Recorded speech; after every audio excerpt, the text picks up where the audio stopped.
We'll be speaking to former Government Minister Christine Newallo-Hosein. Pleasant good evening. Hi, good evening. Hi, how are you doing? Good, To good. to you, Mikey, and to all our listeners. Thank you so much, Christine. It's a pleasure having you on as always. And I hope all is well with you. And season's greetings to you and your entire family. Season's greetings to you too as well. Okay. Former government minister, former minister of the people and social development. And so when we hear this announcement by the Minister of Education, Dr. Gadsby Dolly, said that her ministry was committed to not only upgrading the physical infrastructure of schools, but also initiating measures to enhance the academic performance of students.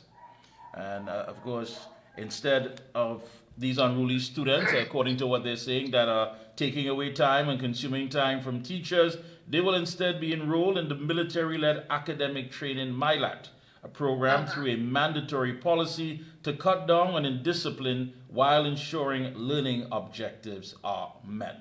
What say you on this? I mean, because let's be honest, the average citizen hears that and say, okay, that sounds like something to occupy their time, something for them to do. They won't have to be in school. They won't have to be, idle hands causing mischief. But what say you weighing in on this issue? Well, first of all, Mikey, the question is what does the Ministry of Education have in place? What syllabus do they have in place to offer to the students who have evolved over the years, the technology that they're utilizing, the programs, the systems? What is it that they're teaching that is really applicable for learning today? And the question is that they haven't done much. It's the same methodology that it's outdated, and we are way back in terms of education and where children are at learning.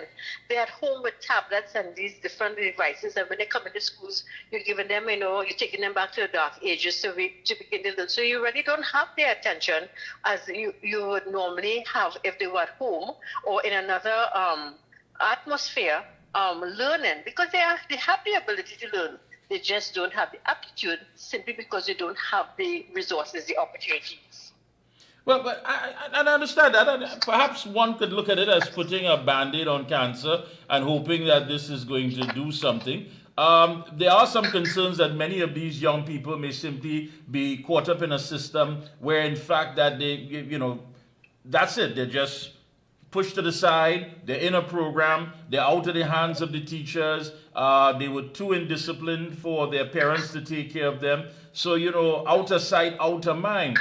But at the same time, you are correct in the fact that when you look at the global market, and as things are always evolving, where are these young people going to be? How are they going to fit into the equation as far as moving Trinidad and Tobago forward and being able to compete on that global market? Absolutely. I know this is why I was a little bit, as I said in my release, that I was dismayed at the things that the minister said, because it sounded more of a threat than an intervention. And I think that an intervention is necessary. A threat is where you want to inflict pain. You want to inflict some sort of punishment on someone. Whereas, these children are already punished. They, in terms of they know that they're isolated. They know that they're doing things that are causing pain to others, and they need help. They need help. They need intervention. Their homes need help, and this is where I was asking, where the deans, where the truancy officers, so that you could do something long before this happens.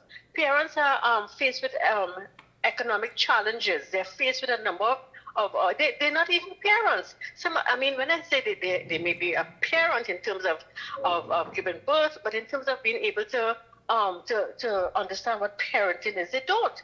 And therefore, we ought to look at how can we help them, because in the end, if we don't assist in some way, if we don't put policies in place, if we don't implement systems in place to be able to help the home, they look at it from a holistic approach as opposed to just dealing with the child. You're not solving anything.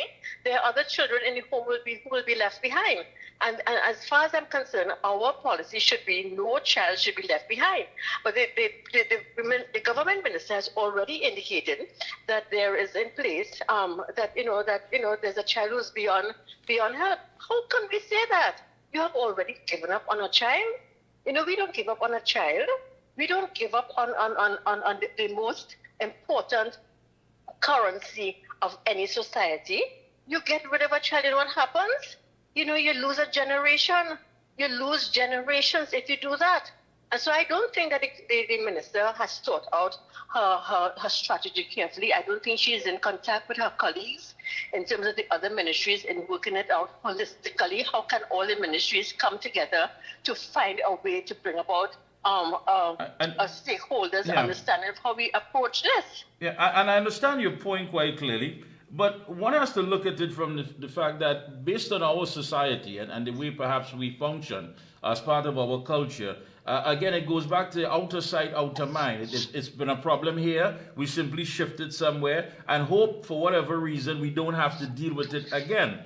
But this is going to be a system where, again, what's going to happen? What's the assessment? What is the syllabus? What is the criteria that qualifies or would say that you want to brandish one of these children as so indisciplined that they become a part of this program and they're out of the classroom?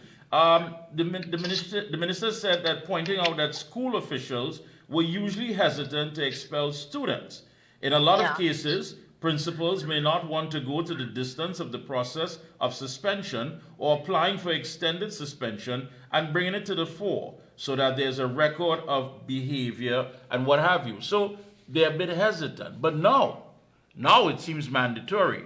If it is that you can function within the classroom, then you go into this program. But again, it plays right into who we are as a people, as a culture. There are people who are looking in and say, listen, these young people don't respect their mother. There may be absent fathers. They simply do not want to learn. They do not want to grow. And you believe there should have been a process to make that assessment better before coming to this conclusion? Absolutely. First of all, how can you make the assessment? Teachers are not qualified to make that assessment. We are not qualified to make that assessment. You have social workers who are in fact qualified to do that. And the question is, are there any social workers within the education system, or whether there are enough, whether they are visiting on a regular basis schools that are experiencing an increase in misbehavior? And the question I'm asking can be easily answered, and it is no, you don't. You don't have the necessary equipped persons to handle and to cope with something such as this, because it's not just with the child in the school, but it's also you have to attend to the home, the situations at home. If you don't address what is happening at home, then how would the child behave? Because the problem may be the home, and if the home is not dealt with, then the child goes back into the home, into the same situation. So as far as I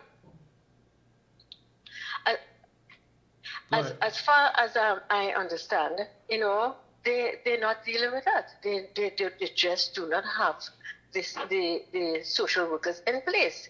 They don't have enough. All right. Now, she said that according to law, children below the age of 16 must be in school, which would allow for their compulsory enrollment into the MyLad program, and noting that the mandatory age of schooling for children was up to 16 years. Yes. Yeah, right. 16 years, and I guess at that stage, but one has to ask the question, when you look at the entire system, at the age of 11 or 12, you have the C exam, and most of us as parents, we want our children to do better than we did in our life. Absolutely. And there's a lot of stress. There's a lot of stress, and there's a lot of pressure. And one would say that is totally unfair, because, come on, at the age of 11, at the age of 12, I mean, you haven't started to even evolve. I mean, your intelligence is still in the embryonic stage as far as dealing with daily life-to-life issues. Yeah. And now at 16, there has to be more than just having these indicators as age and saying that, these are where the children need to be, because they're all going to develop differently. Some will excel, some will not. Some may need vocational training, some may be academically inclined. Precisely. Right. So, again, placing this band-aid on this cancer, we will have to pay a price for it at some time.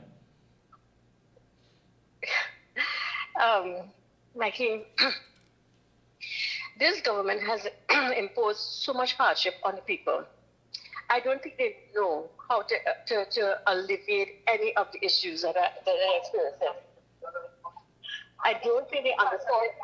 I don't think they understand how to do it. I don't think they understand where to go. I don't think they understand anything. And you know what? What is the sad part? They're not willing to ask for help from those who are able to do it. Many years ago, when my son was kidnapped, I had and I was experiencing that same situation where the people who had kidnapped my son were young people, from what it is, his voice, he was able to say.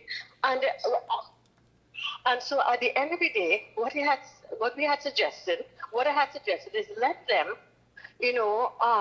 take, the parents are working, but they need to get the assistance, they need to get the help, and they may not be able to afford it because they don't want to go. They have a day job. They don't want to leave their job to be able to get help because it's very expensive. And if they leave their job for one day, they get the assistance. Guess what is going to happen?